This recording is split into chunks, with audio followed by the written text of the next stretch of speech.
buenos días. Un saludo especial en nombre de la doctora Gloria Estela López Jaramillo, presidente del Consejo Superior de la Judicatura, de los demás magistrados que integran la corporación. Asimismo, un saludo especial en nombre de la doctora Marilucero Novoa Moreno, directora de la Escuela Judicial Rodrigo Lara Bonilla. Sean todos bienvenidos a esta conferencia virtual denominada Modelos de plataformas electrónicas, implicaciones jurídicas, que hace parte del tercer ciclo de capacitación en tecnologías de la formación y las comunicaciones.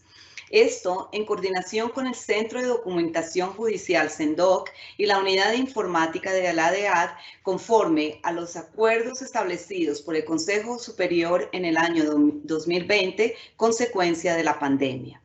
Los modelos de negocio que se generan alrededor de las nuevas tecnologías presentan grandes retos para el derecho. Si bien las normativas civiles, comerciales y laborales fueron producidas en un contexto histórico donde se regulaban modelos de negocios lineales, la creación de nuevos modelos económicos a partir de las plataformas electrónicas implica una adaptación de las instituciones clásicas del derecho y a la manera en que funcionan dichos negocios.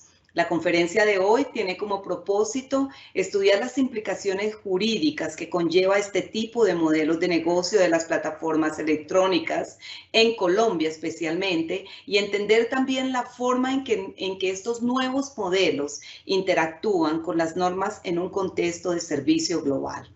En día de hoy tenemos el gusto de contar de nuevo con el doctor David Augusto Echeverry Botero, abogado de la Universidad Javeriana, con maestría en Derecho Económico y Master of Commercial Law de la Universidad de Melbourne, docente en pregrado y posgrado de diferentes universidades del país, abogado asesor litigante, formador de nuestra escuela judicial, autor de módulos de formación para la escuela judicial y actualmente se desempeña como docente de tiempo completo en la Universidad Santo Tomás.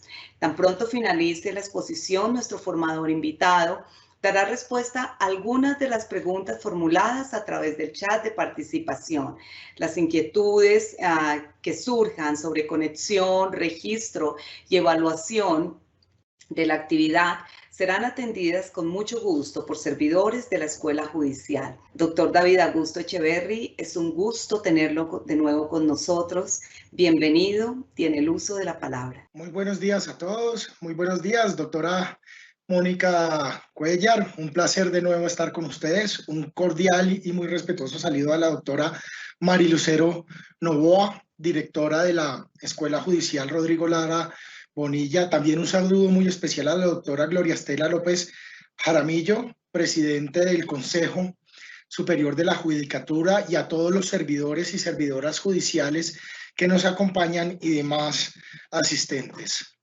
Voy a compartir la pantalla, que tengo una presentación donde está pues las temáticas que vamos a debatir hoy. Y esta presentación y el análisis que vamos a realizar hoy me parece de sumo importante. Lo hicimos en el marco de la elaboración del módulo de negocio jurídico que también va a ser publicado por la rama judicial, y fue una investigación realizada también con el ingeniero Iván Ilich Hessig, quien es asesor del BID en temas de tecnología. Presentación que él hizo en días pasados. Yo voy a tomar unos conceptos de los que él planteó anteriormente para poder matizar y ya concentrarnos en el tema específico que nos ocupa, que es las implicaciones jurídicas, porque como bien lo enunciaba la doctora Mónica Cuellar, pues nos generan unos retos impresionantes. Lo primero que vamos a hablar, o cómo vamos a desarrollar esta presentación, es hablar primero del modelo de los negocios de negocio de plataformas en Colombia y hablar un poco de la diferencia, porque muchas veces uno cree o se ha orgullido que es simplemente una herramienta electrónica, pero realmente es un modelo de negocio. Es un modelo de negocio que cambia las estructuras clásicas de los modelos de negocio lineales, como lo estábamos hablando, y eso nos va a generar una forma distinta o unos retos de adaptación jurídicas respecto a las normas que tenemos. Para eso vamos a desarrollar un poco lo que es el efecto red, que es lo que, como las plataformas y como esto de modelo de negocio genera valor, y esta estructura la vamos a enfrentar con el derecho comercial, con los nuevos modelos de negocio, con el concepto del servicio global, relacionándolo también con los temas de posición dominante contractual y situación de dependencia económica, esta segunda que si bien no ha sido desarrollada mucho por la jurisprudencia y la doctrina, desde la academia hay autores que han empezado a desarrollar estudios y nos puede dar una herramienta útil para analizar estos elementos. Y entonces, ¿qué es un modelo de negocio? Es una nueva estructura económica de generación de valor, finalmente. Y miren que el modelo de negocio de las plataformas lo que va a hacer o lo que hace realmente una plataforma electrónica es facilitar la realización de negocios y la realización de unir el intercambio entre la oferta y la demanda. Ellos lo que hacen es conectar más fácil la oferta y la demanda, y una de las características especiales es que lo hace de una forma centralizada, porque tanto la oferta como la demanda van a estar dentro de la plataforma electrónica. Y miren cómo esto ya empieza a alejarse de las compañías tradicionales, que las denominábamos como negocios lineales. ¿Y qué es un negocio lineal? Pues si ustedes ven, cuando una persona desde el lado de la oferta o cuando las empresas anteriores desde el lado de la oferta iban a proveer un bien o servicio, la linealidad se traduce en el hecho de que usted tenía unos factores de producción y a través de la actividad empresarial, pues se transformaban esos bienes y esos factores de producción en bienes y servicios que iban a ser transados dentro del mercado. Ejemplos de esto, pues puede ser Netflix o puede ser Ford, donde usted tiene unos bienes, unos carros, tiene unas puertas, y usted lo que hace es transformarlos para hacer un carro y ponerlo en el mercado para que la demanda adquiera estos bienes y servicios. Ahí ya empezamos a ver las primeras diferencias que tienen las plataformas electrónicas. Porque miren que una de las características es que ellas no tienen un inventario y su generación de valor o su generación de ingresos no se da en la medida en que ustedes intercambien ese inventario transformado en un bien y servicio dentro del mercado, sino que se da en la medida en que crezca, en la medida en que hayan más personas participando en esta plataforma.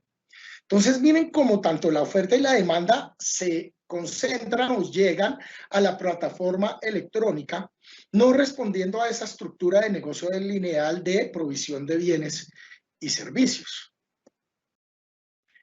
En ese sentido, miren que el crecimiento de los modelos lineales se daba en la medida en que usted agregara más capital humano, más activos físicos, más factores de producción.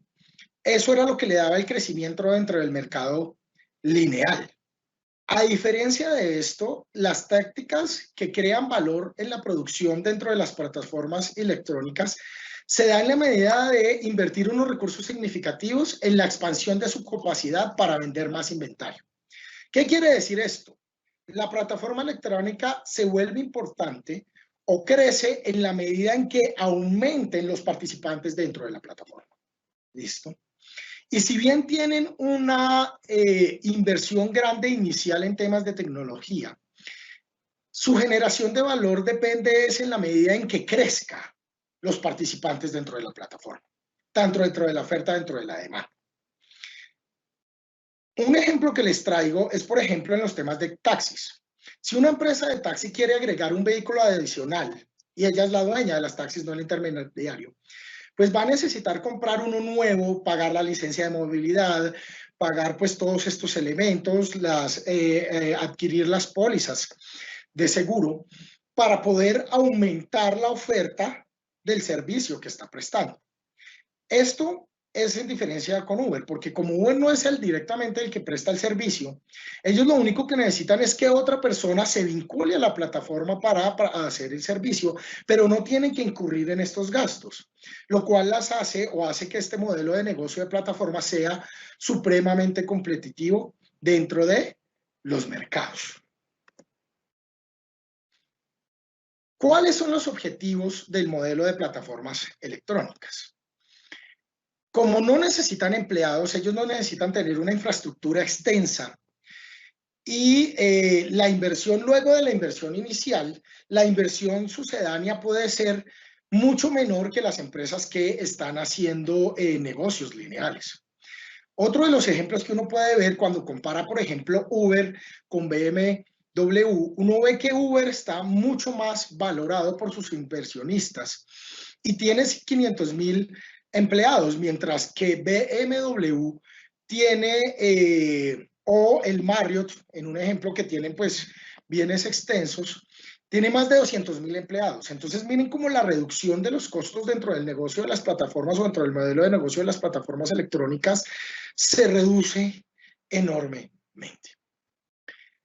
Y si bien en principio, y esto es algo que va a tener unas implicaciones jurídicas muy importantes, se toma como un intermediario para acercar a la oferta y la demanda, ellos terminan teniendo el control de todo el mercado en la medida en que es dentro de esta plataforma donde están la oferta y la demanda, elementos que vamos a retomar posteriormente cuando veamos la relación con el tema jurídico. Pero la gran característica es que la plataforma o los dueños de las plataformas electrónicas no son los que directamente producen los bienes y servicios, sino que lo que hacen es facilitar el intercambio y la unión entre la oferta y la demanda. Aquí les traigo un gráfico de cómo funciona más o menos la plataforma electrónica y cómo se genera valor a través de la construcción de una red. O sea, lo que más vale va a ser ese efecto red, lo que más vale es la construcción de la red, lo que más vale es que cada vez más personas vayan entrando tanto entre la oferta y la demanda. De ahí es que deviene sus ganancias. Y para ello, pues uno, ¿qué es lo que tiene que hacer? Generarle valor tanto a los oferentes como a los demandantes, generarles posibilidades de ingreso, generarles garantías, generarles incentivos para que ellos ingresen a la plataforma, porque el éxito de la plataforma depende de su crecimiento exponencial.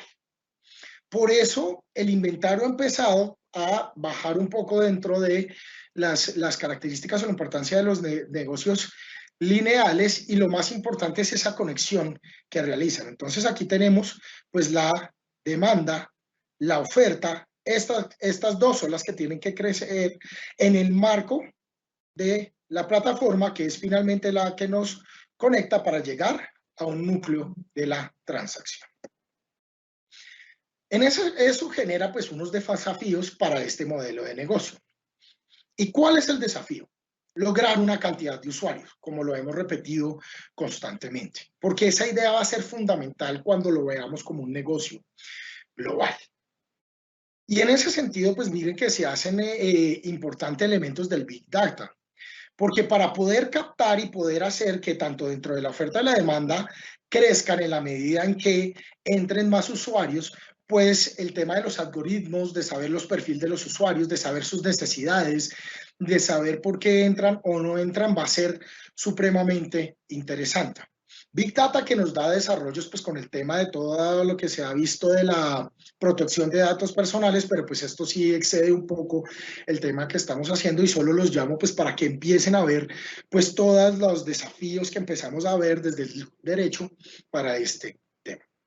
Adicional a la creación de valor y adicional a la creación y al crecimiento tanto de la oferta y de la demanda, otro de los elementos importantes para que el negocio de plataforma electrónico se desarrolla es que sea repetida. O sea, no es bueno para una plataforma que ingrese una vez y después no la vuelva a usar, sino hay que buscar lograr esa fidelidad tanto de la oferta y la demanda, o de las personas que están en la oferta y la demanda, dentro de la plataforma, y así que sigan y sigan y sigan usándola. Entonces ustedes yo creo que han visto que en estas plataformas, cuando usted deja de usarlas mucho tiempo, le mandan incentivos para que vuelva a usarlas, que esos son expresiones de la generación de valor. Entonces le mandan, por ejemplo, que tiene 10.000 pesos de consumo, que tiene 5.000 pesos de consumo, que cuando entra encuentran promociones diferentes, y eso lo que hace es incentivar desde el lado de la demanda que entran, y también buscar que los oferentes, pues buscarle, venga, si usted entra acá, pues entonces le vamos a hacer una promoción, le vamos a dar un valor para que la oferta siga, aumente y tenga una mayor cantidad de productos que se puedan transar. Aquí viene y empezamos a ver los elementos complejos que nos dejan los derechos o las implicaciones jurídicas que vamos a analizar. Y es que en principio, la plataforma, si simplemente está haciendo un acercamiento de la oferta y la demanda, no debería controlar el comportamiento de los usuarios. Y centrarse en estas herramientas de generación de valor, generación de confianza en cada uno de los lados. Y por eso, lo primero o las funciones principales de las plataformas es construir la audiencia a través del conjunto de recompensas que atraiga más gente, conectarlas, como lo estamos diciendo, y proporcionar herramientas y servicios básicos, o sea, que se satisfaga una necesidad de los demandantes a partir de la oferta. Y aquí es donde está el tema del comportamiento de los usuarios y donde empezamos a ver los principales retos jurídicos. Porque cuando se establece la plataforma electrónica, se generan unas reglas y estándares. Entonces, muchas veces la plataforma electrónica, que es como el alcalde de una ciudad, puede generar regulaciones, reglas, estándares a través de los contratos que regulen finalmente el mercado. Entonces, es como si ellos fueran dueños del mercado. Por eso tenemos que ver dos elementos principales. ¿Cuál es el efecto red y la economía de los bienes de la información? Que son los que determinantes del crecimiento de las plataformas electrónicas. Entonces, cuando hablamos del efecto red, hablamos del beneficio incremental obtenido por un usuario existente por cada nuevo usuario de la red. Lo que vale aquí es generar una red, y una red que sea fiel, una red que tome este mecanismo para hacer sus transacciones económicas. Entonces, si ustedes ven una red, ustedes ven que crece en la medida en que hayan conexiones, que hayan nodos y que vaya creciendo y creciendo y creciendo y creciendo en esa medida. Y gracias a ese efecto red, que es el que le da valor finalmente a las plataformas, se generan grandes comunidades. Y mientras haya más comunidades, mientras haya más mercado, pues ahí es que la red va a ser efectiva, teniendo en cuenta que tiene una inversión inicial alta, pero que después los costos de la inversión sucedánea no se van a dar. Otro de los elementos que rompen los sistemas clásicos del mercado. Porque cuando uno analiza la teoría de costos decrecientes, pues tiene una forma de U. Entonces usted hace una inversión inicial alta, baja en la medida que anda el negocio, pero llega a un punto óptimo donde los costos vuelven a aumentar. Miren que esto no pasa en el negocio de plataformas electrónicas por el efecto red, porque no llega a un punto óptimo donde tiene que volver a incurrir en costos, sino que los costos siguen bajando constantemente, lo que da para los dueños de las plataformas una gran generación de valor, pero gracias al efecto red, no en virtud de las transferencias que hace o de la adquisición de mayores bienes y servicios que se dan dentro de una economía. Aquí pues traigo algo que pues analizamos con el ingeniero en Parque, en hablaste, y es que se presenta cuando la demanda de un bien o servicio depende de la cantidad de usuarios o partícipes que están dentro de la plataforma. Ya no depende de la calidad, ya no depende de la competencia. Ya no estamos dejando libres la oferta y la demanda para hacer la interacción dentro de las teorías clásicas de la economía de mercados, sino que acá, como es un mercado controlado, lo que importa es el crecimiento en virtud del efecto red. Aquí les traigo otro ejemplo. Por ejemplo, cuando, que apela la redundancia, un nuevo conductor, sea un nuevo Uber o un rapitendero a Rappi, beneficia a la red, ya que se incrementa la cantidad de oferta, lo cual hace más atractivo que nuevos usuarios, es decir, la demanda, quieran utilizar los servicios que provee la plataforma. En la medida en que haya más vehículos, más rapitenderos, más personas en domicilios.com, por ejemplo, más opciones de comida, pues eso es lo que hace que a las personas les interese, porque hay una gran oferta de servicios. Y entonces eso lo que hace es producir una escalabilidad de la plataforma de forma exponencial.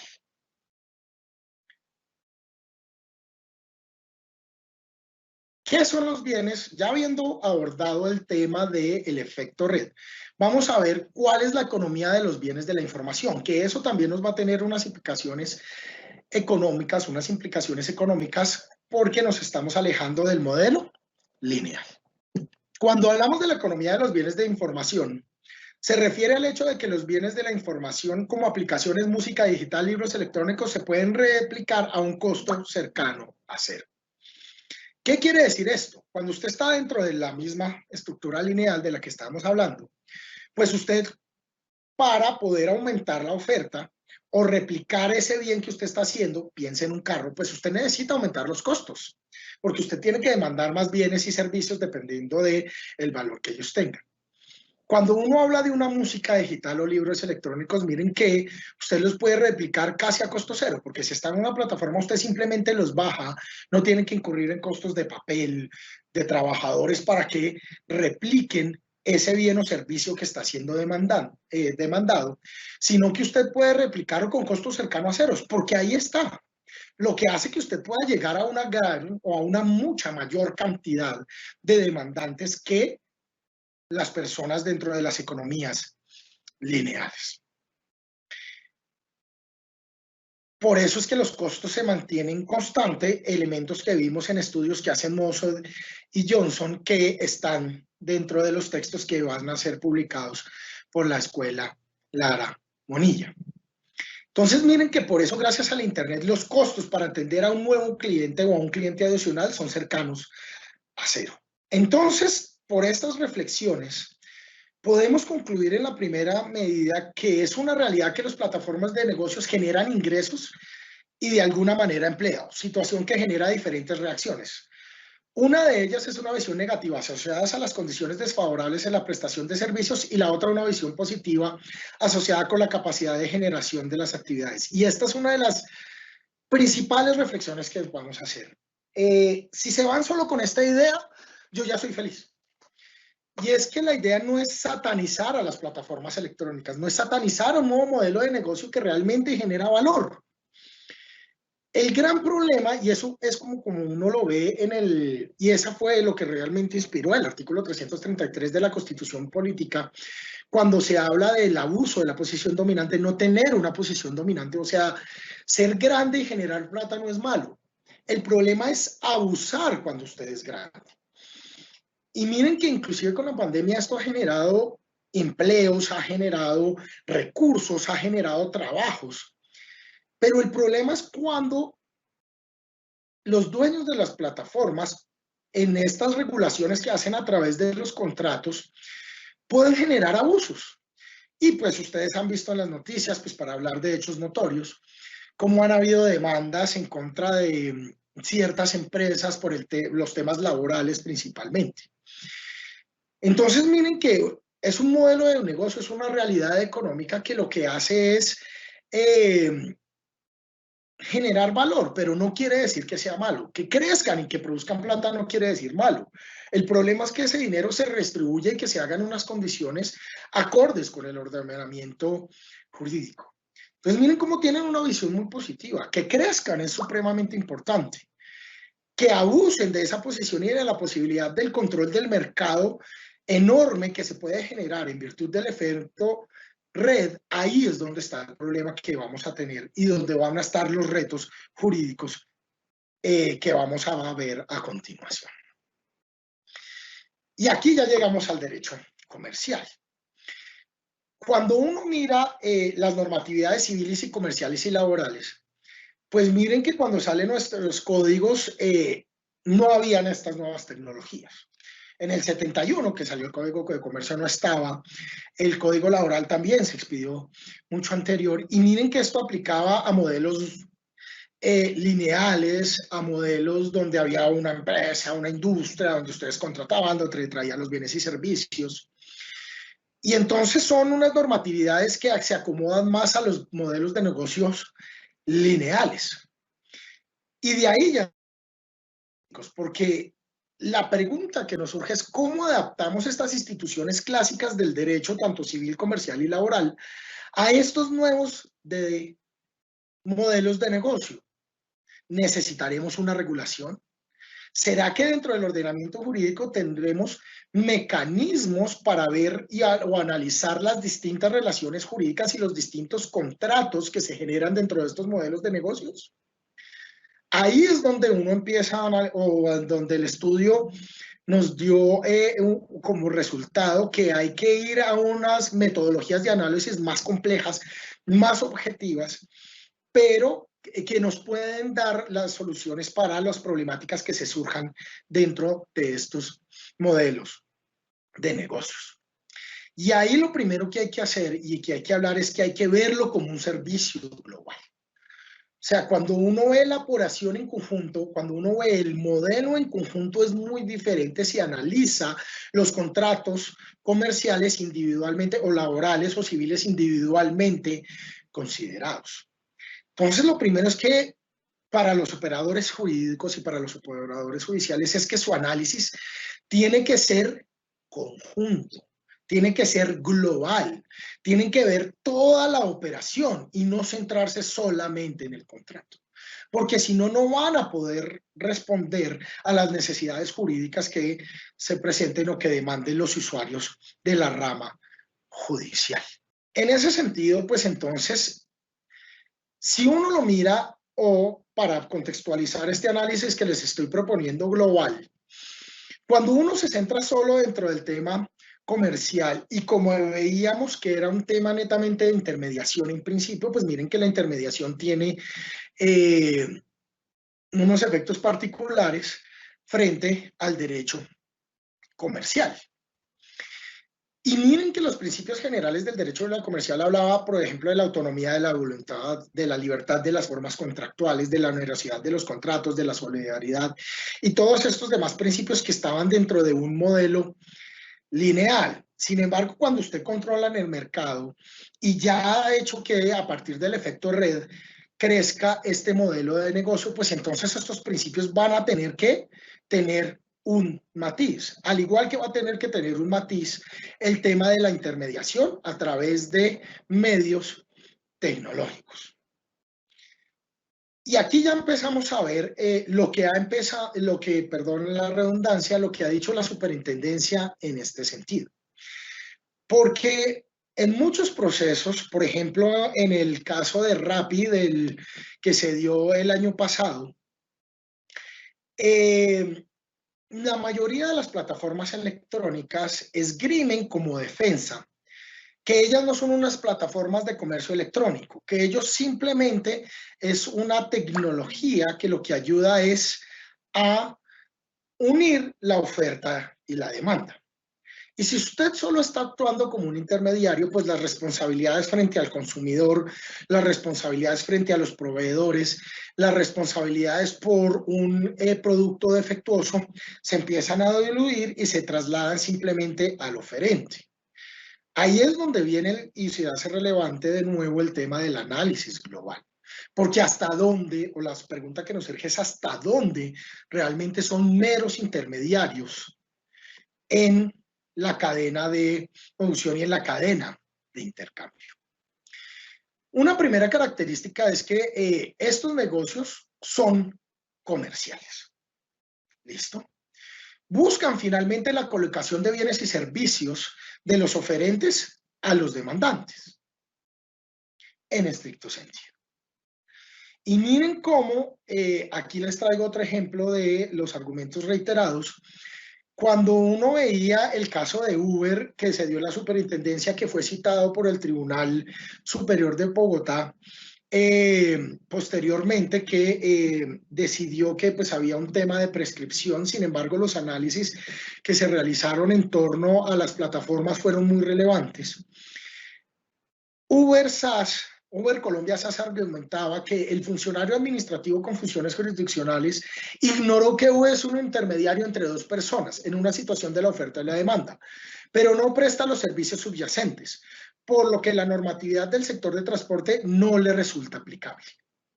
Ellos han defendido mucho esa mera intermediación con la finalidad de que no se les arroguen o no se les apliquen las responsabilidades que existen o que no se les consideraba dentro de la cadena de consumo, y en ese sentido pues no les iba a aplicar, por ejemplo, en este caso de Uber, la normatividad del contrato, o en otros casos como el de Rappi, la normatividad del consumo. Entonces, miren cómo este tema de la intermediación y de los contratos de intermediación y la de intermediación como un elemento fundamental para diferenciar cuando estamos en un punto de comercio y de ahí en un acto de comercio y de ahí de venir las responsabilidades propias dentro de los contratos, empieza a generarnos un gran reto para el derecho. Para eso simplemente vamos a recordar muy cortamente lo que es la intermediación. Y en ese sentido, pues, con base en una sentencia de la Corte Suprema de Justicia del 15, uno habla de dos tipos de intermediación. Los primeros donde el intermediario actúa por cuenta propia y los segundos donde actúa en nombre del productor o proveedor. Cuando actúa en cuenta propia, pues estamos en presencia de contratos como de distribución o de corretaje, donde el distribuidor, el corredor es por cuenta propia, y pues entonces las responsabilidades de esos contratos le aplican directamente el intermediario, teniendo en cuenta que los dueños de las plataformas siempre arguyen que simplemente son intermediarios, que la plataforma es una herramienta electrónica para unir a la oferta a la demanda, pero ellos no están dentro de la cadena de consumo. Y los segundos, cuando actúa en nombre del productor o proveedor, podemos tener o hablar de los contratos, por ejemplo, de mandato o de agencia comercial. Claro, la agencia puede ser con representación o sin representación, al igual que el mandato, pero generalmente hay que ver pues cuáles son las implicaciones que aplican, porque esto pues, como lo ha hecho la Corte, implica obligaciones y responsabilidades. ¿Qué diferencia lo uno de lo otro? La independencia que tenga el intermediario en la ejecución del negocio. Entonces, miren que a pesar de que se arguye que son medios intermediarios, ¿será que actúan como medios intermediarios? ¿Será que son completamente independientes? ¿Será que la relación entre el proveedor del servicio, el que está en el lado de la oferta, es independiente al intermediario y al demandante, que es el consumidor final? Eso es lo primero que tenemos que analizar para ver el tema de las plataformas. Y miren que aquí de nuevo el efecto DER y la posibilidad de la reglamentación dentro de la plataforma son los que nos van a dar las claves para saber cuál es el nivel de intervención y el nivel de intermediación. Porque, y les voy a leer algo que dijo pues la Superintendencia de Industria y Comercio en el fallo de Rappi del 2020. Cuando uno lo mira frente al consumidor final, uno tiene que empezar a ver cuál es la participación del dueño de la plataforma a través de esa regulación y teniendo en cuenta el efecto red en la asignación de bienes y servicios, porque de eso va a ser como el derrotero para saber si se le aplican o no los compromisos del derecho del consumidor. Entonces, frente al consumidor final, uno lo primero que tiene que haber es el diseño y la estructura económica y administrativa del modelo de negocio de plataformas. Y miren que la autoridad, perdón, me llamaron, disculpe, estoy en la conferencia.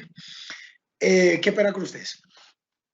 Acorde con la autoridad administrativa, en este caso la Superintendencia de Industria y Comercio, encontró dentro de su investigación que la mera intermediación, como los argumentos que habíamos hablado anteriormente, no puede ser una excusa para no cumplir con los derechos del consumidor, metiendo entonces al intermediario dentro de la cadena que lleva el bien y servicio al consumidor final. En razón a que para hacer uso de las plataformas, los consumidores tienen que aceptar los términos y condiciones predispuestos por el dueño del administrador de la plataforma. Entonces, miren que estas reglamentaciones que además se dan por contratos de adición, que se da entonces con un clic cuando usted aplica o acepta los términos y condiciones, ya implican un nivel de intervención mayor que la mera intermediación que estaban o que arguyen generalmente las personas. En ese sentido, pues entonces se habla, o la posición que sostuvo la Superintendencia de Industria y Comercio en el fallo de Rappi es que sí hay una relación contractual directa con el consumidor final, en la medida que a través de esta regulación y actuando en esa calidad como de alcalde, como dueño del mercado en general, él impone las reglas.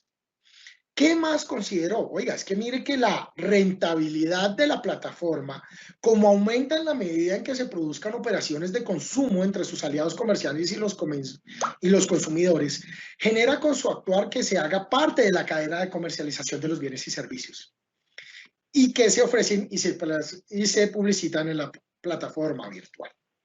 Entonces, miren que la superintendencia, dependiendo del nivel de intervención, lo que está diciendo es, oiga, es que ellos están dentro de la cadena de consumo.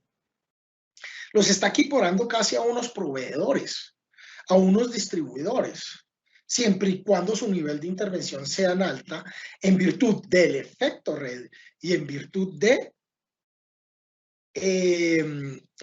efecto red y en virtud de la regulación que ellos generan y que son contratos de adición. ¿Y qué pasa entonces con el dueño de la plataforma y el proveedor final, que sería el lado de la oferta? Aquí es interesante ver que puede haber una posición dominante contractual. Simplemente para aclarar qué es esto, miren que hay una posición dominante dentro del mercado y una posición dominante contractual. La posición dominante dentro del mercado conforme a la normatividad de la competencia es que usted pueda modificar directa o indirectamente las condiciones del mercado. Claro, cuando usted tiene una posición dominante de mercado, puede tener una posición dominante contractual. Y esta es que una de las partes, en este caso puede ser el dueño de la plataforma, le pueda imponer las cláusulas contractuales a la otra parte.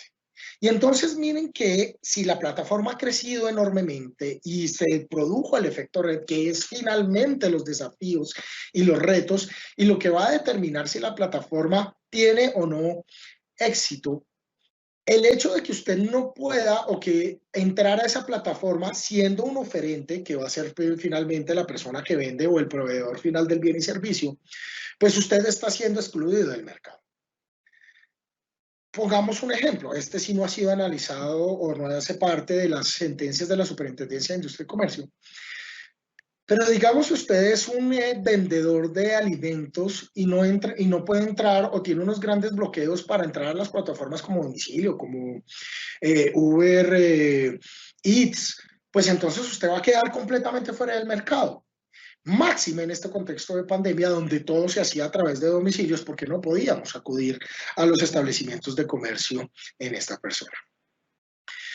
Por eso, para el análisis de la relación jurídica y de los contratos, ya no con el consumidor final, donde la superintendencia ha entendido que en razón al nivel de intervención, pues va a aplicar el derecho del consumidor para proteger en gran parte a la demanda.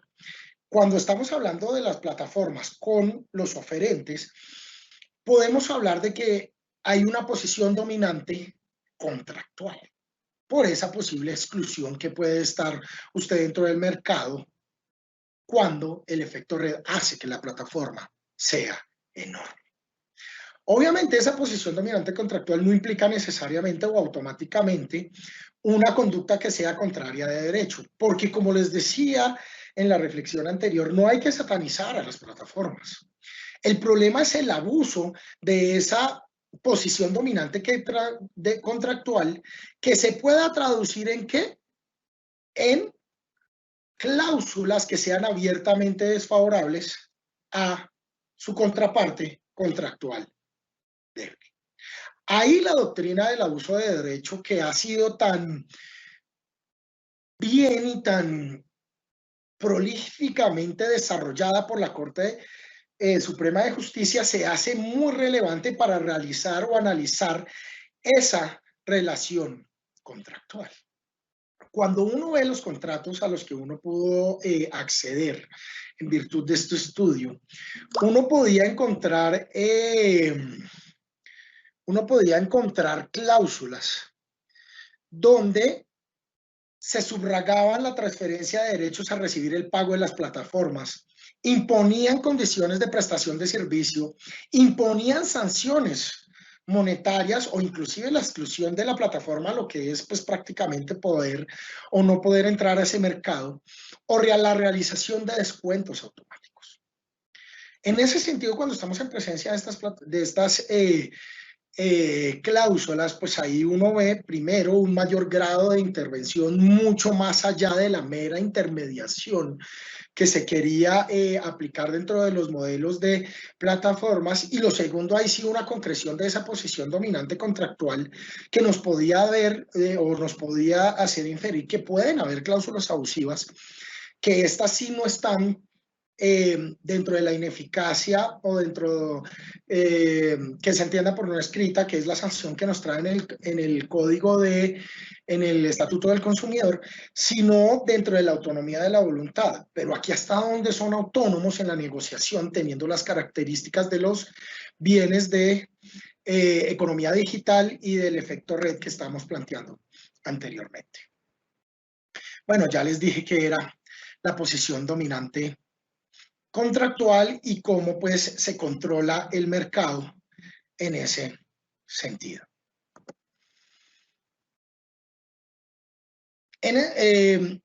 Otra de las teorías que podía ser aplicada, como se los había anticipado anteriormente, además del abuso del derecho o del abuso de la posición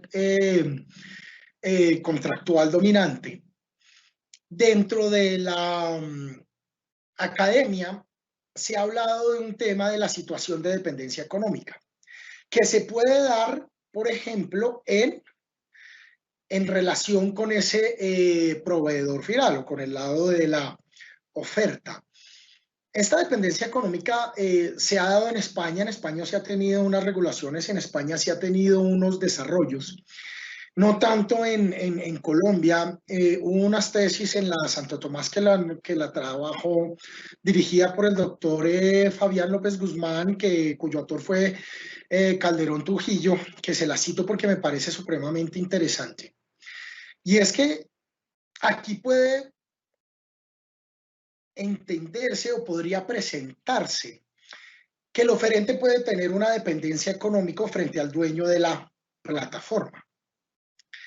¿Qué es la dependencia económica? Se origina cuando una empresa puede obtener un poder de sumisión tan grande frente a otra empresa o persona natural que depende económicamente de la primera, que puede llegar a limitar su libertad contractual. Entonces, de nuevo, en el caso de la pandemia, empresas que utilizaban personas naturales, por ejemplo, que no tenían pues la posibilidad de acceder a otro tipo de mercado, necesitaban necesariamente pues acceder a estas plataformas como oferentes y pues iban a estar dispuestos a aceptar cualquier imposición o cualquier cláusula que les exigiera la plataforma, porque finalmente necesitaban acceder a esos recursos, acceder a ese mercado para poder proveerse de algún dinero para satisfacción sus necesidades.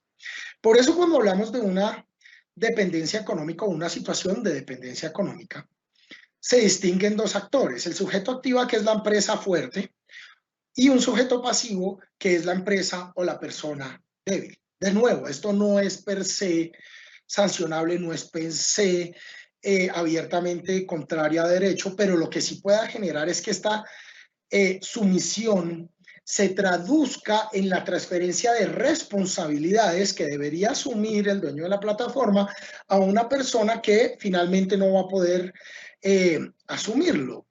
O imagínense a uno de estos domiciliarios tener que responder por el bien o tener que responder por el daño que pueda producir ese bien. Pues no van a tener simplemente el capital para hacerlo. Obviamente, si ustedes acogen la teoría de la mera intermediación, pues entonces no se va a poder extender la responsabilidad, pero pues ¿quién está en mejor posición para asumirlo? Además que dentro de esta regulación estructural del mercado que se hace en la plataforma a partir de los contratos de adhesión, pues entonces ellos son los que deberían hacerlo. Por eso cuando existe esta dependencia económica, o mejor, para que se dé que esta dependencia económica, es menester que la parte débil no tenga opción o no tenga otra opción de acceder al mercado. Y si la plataforma es enorme, pues no va a tener opción para ofrecer al mercado y no va a poder acudir a estos elementos de intermediación. Puede presentarse o no puede presentarse dependiendo del perfil que presta el servicio, que está proveyendo de los bienes. Si es una empresa grande, pues podrá negociar, podrá modificar. Si es una empresa pequeña, pues en el caso de los domiciliarios, pues ahí podría presentarse esta situación de dependencia económica, que pues esa sí no ha sido analizada por Corte Suprema de Justicia, pero pues me parece interesante como expresión también del abuso del derecho que podría ayudar a interpretar los contratos. Por ello es que en Colombia se ha acudido más al tema del abuso de la posición dominante y el abuso del derecho, pues para responder a estos elementos. Frente al tema del análisis global, aquí hay algo interesante que lo encontramos con las personas que elaboramos el módulo. En la Corte Suprema, es una sentencia de la Corte Suprema de Justicia del 2013. Porque cuando uno analiza los contratos individualmente considerados, pues uno se enmarca dentro de la autonomía de la libertad contractual y dice, no, simplemente pactaron. Con las reflexiones que estamos haciendo sobre el abuso de la posición dominante contractual, el abuso del derecho y de pronto una posible existencia de situación de dependencia económica. Pero adicional a ello, miren que inclusive dentro del derecho comercial también hay un principio de la realidad sobre las formas o sobre lo que simplemente está dentro del contrato. Y miren que por eso, y como lo dijo la Corte Suprema de Justicia, el juzgador debe analizar los elementos esenciales de cada negocio jurídico. A partir de estos hechos de los que tenga conocimiento, categorizar el negocio jurídico a la luz de los contratos típicos regulados por la legislación mercantil, apartándose estrictamente por lo dicho de las partes en el documento, revisando la realidad de la relación comercial entendida como un todo y no revisando los contratos individualmente considerados. Y miren que ese es precisamente el análisis global que yo les estoy proponiendo frente al tema de los modelos de negocio. Porque uno tiene que ver es el conjunto del mercado, no los contratos individualmente considerados.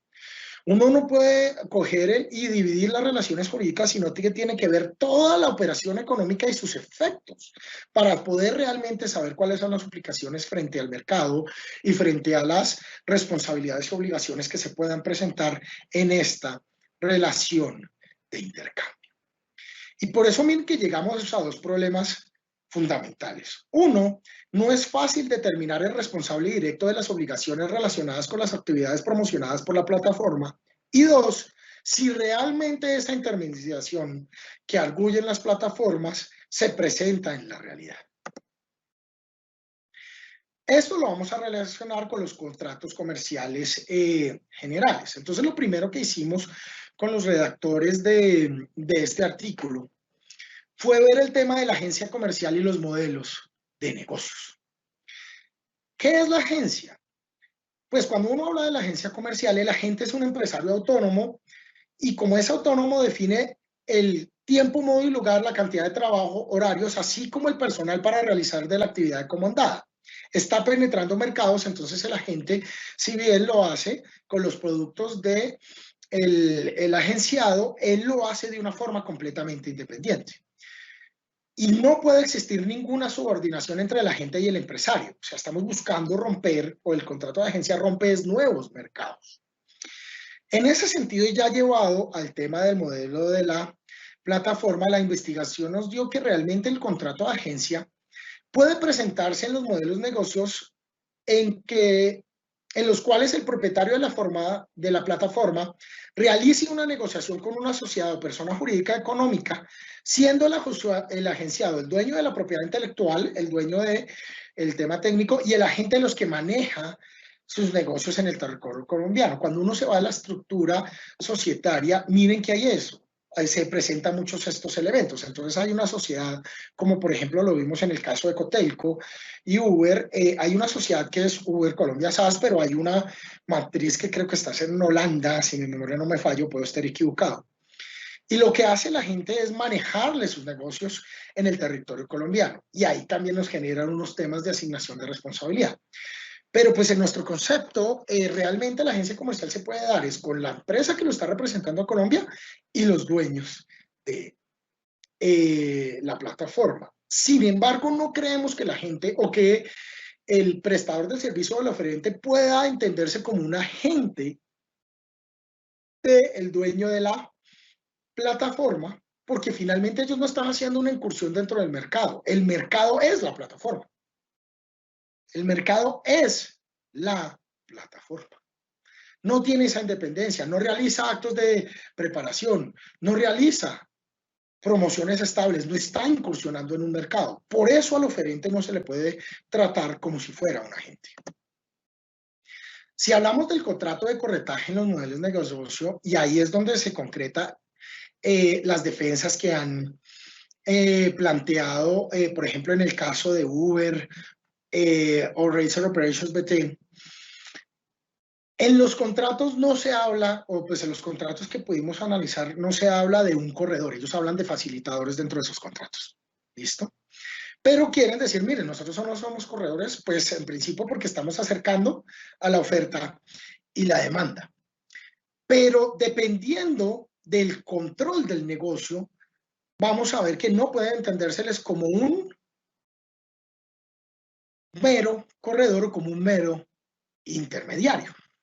Si uno ve el negocio, ¿cómo se concreta ese control del modelo del negocio? Por ejemplo, en disposiciones donde hay la autorización a la plataforma y a su administrador para recibir el monto a cancelar por el servicio, si no se le paga directamente, pues qué mero corretaje o intermediación para que ellos hagan un negocio cuando realmente el pago se hace en la plataforma bajo los métodos de la plataforma con valores que pone la plataforma, donde inclusive hay una subrogación de los derechos de cobro del acreedor del oferente a la plataforma. O traspasos de responsabilidad final. Entonces, miren que no podemos hablar porque a partir de las regulaciones en el modelo del negocio no se puede. ¿Qué pasa con el mandato? Pues sabemos que es un mandato. El mandante o comitente es la persona que realiza actos de comercio en nombre de otro. Y aquí es donde vemos que el prestador final y como ya visto frente a la demanda, el prestador final del servicio activa en calidad de mandataria con representación de la plataforma cuando actúe en nombre de la aplicación, entonces si lleva sus logos, imágenes y corporativa, del sistema salgan órdenes, sea el administrador de la plataforma quien dé el control de negocio, las condiciones de prestación del servicio, responsabilidades por falta de la prestación de servicios, descuentos automáticos. Entonces, miren cómo a pesar de que el contrato diga otra cosa, a pesar de que el contrato transfiera estas responsabilidades, si tiene el control del negocio, no podemos, o podemos más bien entender que el prestador final actúa como mandante de la plataforma frente al consumidor final, extendiendo las responsabilidades en ese sentido. ¿Qué estipulaciones contractuales encontramos? Yo sé que estoy un poquito desfasado del tiempo, pero bueno, ya voy a darle un poquito más rápido.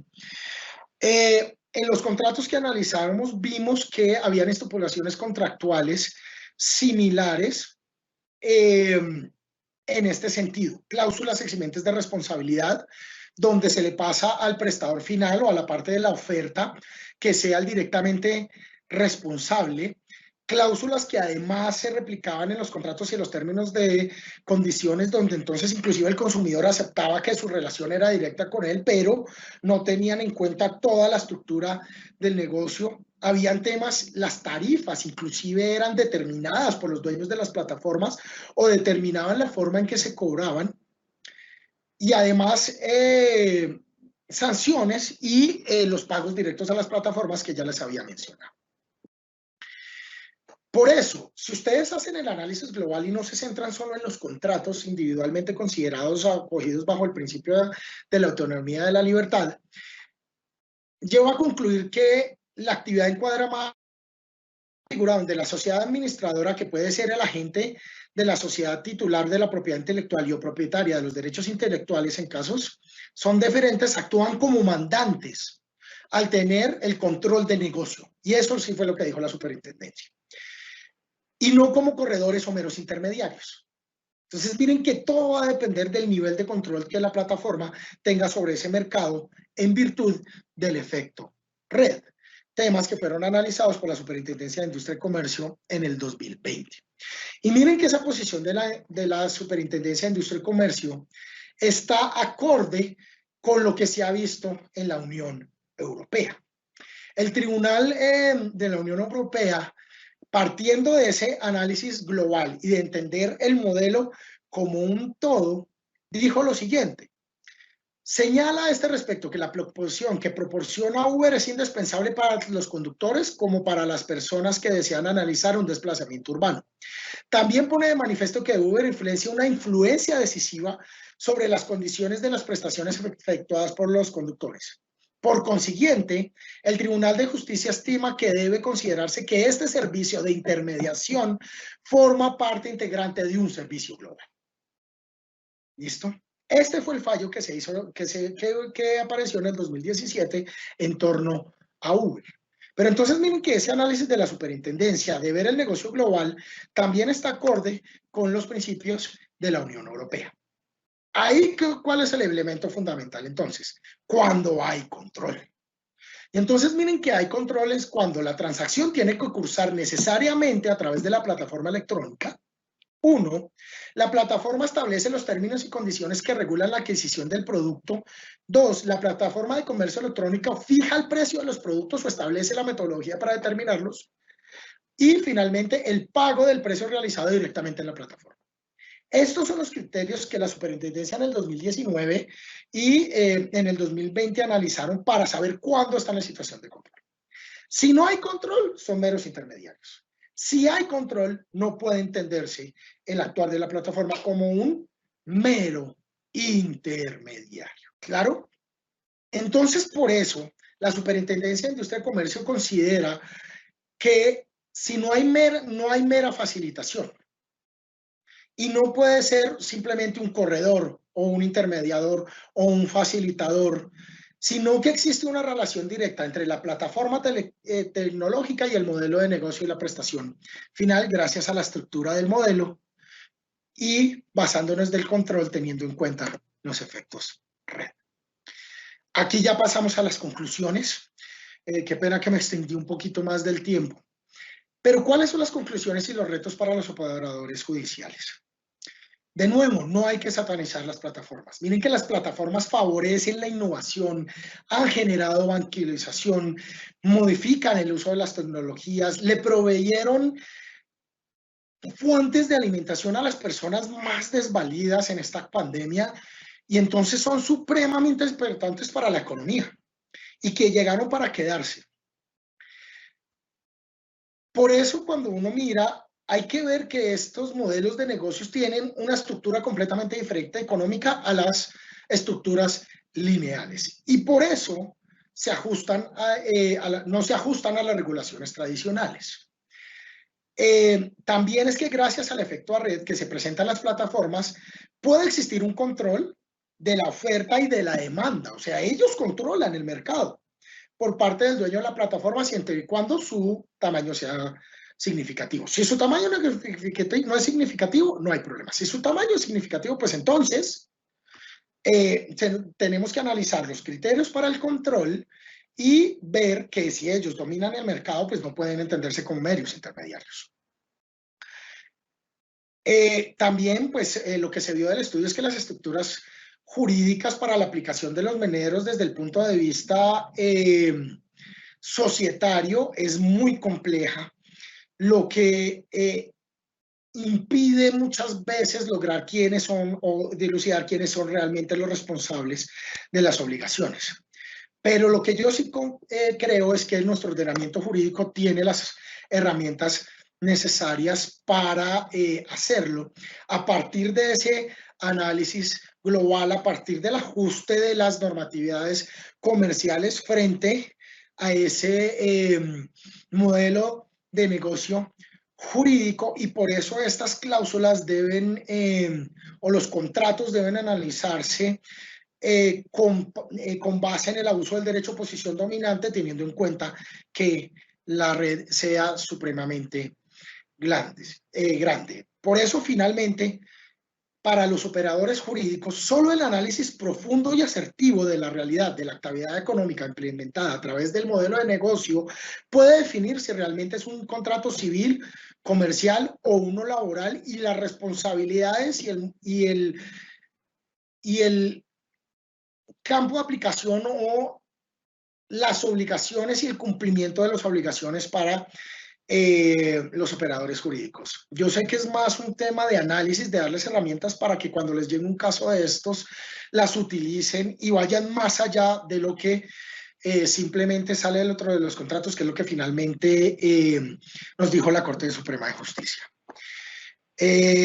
Bueno, doctores, eso era todo. Muchísimas gracias. Les doy paso a las preguntas. Qué pena que me extendí un poco, pero pues sí quería realizar estos análisis. Muchísimas gracias, doctor David. Y vamos al fragmento de preguntas. Primera, ¿qué implicaciones puede tener los modelos de negocio de plataformas frente al derecho de la competencia? Uy, mi doctora Mónica me puso la cosa difícil. Pues frente al derecho a la competencia los tiene todos. Porque miren que el derecho a la competencia, perdón, el derecho a la competencia se monta en garantizar la competencia, valga la redundancia. Entonces se busca que por el lado de oferta los oferentes compitan para que a partir de esa competencia se mejoren la calidad de los bienes y servicios que se provean dentro del mercado. Acá cuando uno habla y cuando el mercado es la misma plataforma, pues hay de todo.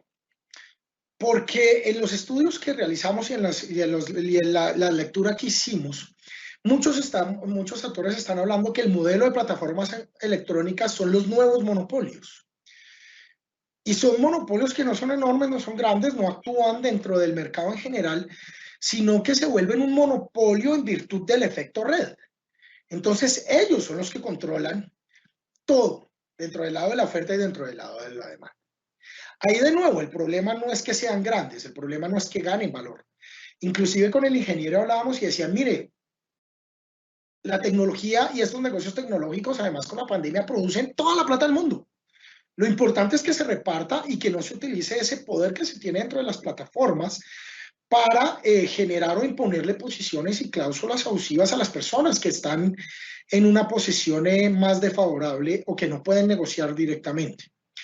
Entonces, en temas del abuso de la posición dominante, en temas como las barreras de entrada que puede generar el dueño de la plataforma cuando sea enorme a personas que si no entran en esa plataforma no van a poder sus bienes y servicios.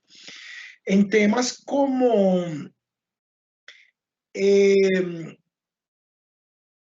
la competencia entre los mismos, porque a la plataforma al poner o al determinar las relaciones de los oferentes, pues entonces hasta dónde va a haber realmente una plataforma dentro, una competencia dentro de la misma plataforma entre los oferentes, pues se vuelven retos enormes que necesariamente tienen que partir del análisis global para poder resolverlos. Pero los retos para el derecho a la competencia son todos. Siguiente, doctor. ¿Cómo los modelos de plataforma afectan los temas laborales? Ese es otro de los debates que se ha dado constantemente. Porque a partir de los contratos, y si uno defiende la mera intermediación de la plataforma, donde está acercando a dos puntos para que ellos hagan un negocio jurídico, pues entonces ahí en principio no habrían implicaciones laborales dentro de la negociación. Sin embargo, y si uno parte de la posibilidad o el control que pueda tener el dueño de la plataforma dentro del mercado, uno dice, bueno, ¿hasta dónde no puede haber una relación laboral? En la medida en que se le distribuyen espacios, se les dan lugares de prestación, se les imponen sanciones, se les imponen formas de aplicación, donde ese principio de la subordinación empieza a ser bastante efímero. Entonces uno dice, bueno, ¿hasta dónde en estos contratos donde se dicen estos elementos no pueden implicar una subordinación?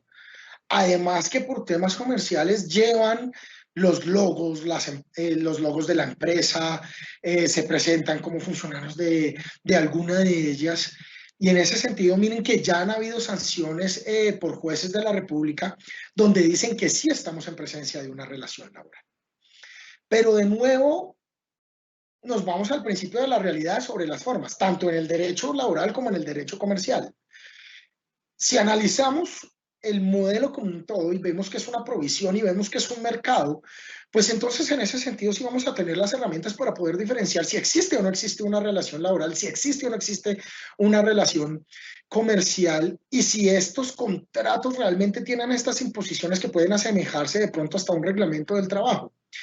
Todo será de un análisis ya en la práctica de un acervo probatorio. Pero para hacer un acervo probatorio completo es necesario ver toda la cadena y todo el mercado, cómo funciona dentro de la plataforma a partir del efector. ¿Es necesaria la existencia de una regulación que corrija las problemáticas generadas? Mi doctora, yo creo que no, ¿sabe? Yo oía en algunas conferencias que un código mientras más viejo, más sabio. Y mira que en Colombia tenemos una tendencia que a mí me parece pues nefasta, y es creer que todas las soluciones de los problemas están en una ley o en una regulación, en una reglamentación. Claro, algún tipo de negociación será necesario, algún tipo de reglamentación será necesario. Pero yo considero realmente que el ordenamiento jurídico, el derecho comparado, la Corte Suprema de Justicia ya ha decantado las instituciones que son necesarias para analizar estos temas complejos.